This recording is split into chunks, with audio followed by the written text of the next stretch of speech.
Héctor, té un discurso. Va, Héctor, venid. Va, Héctor. Por señora Vera tiene que vender piso. No. No hay bendición que valga. ¿Cómo que no? Que luego te la colgan al YouTube.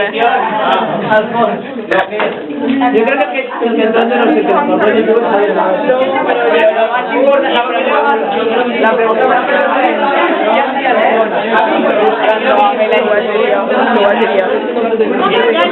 Laura, no te lo dices.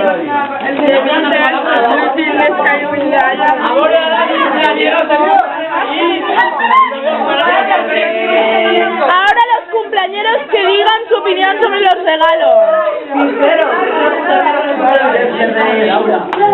Va a Madrid, ¿eh? Que la Villa es lamentable, pero vamos a encurrar. Vale.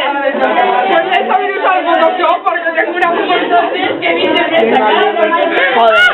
Y yo tengo foto. Madrid, pero te la puedes tapar en la sudadera en pensación, Javi. Que la Villa te la puedes tapar en la sudadera. La Villa es lamentable. Perquè de pell, tio, i quasi tots eren de lona i volíem de pell. Espero que tampoco esté. Vale, va. Es lamentable. ¿Eh? Home, no està mal. Ara ben mira, no està mal. T'ha agradat Madrid? T'ha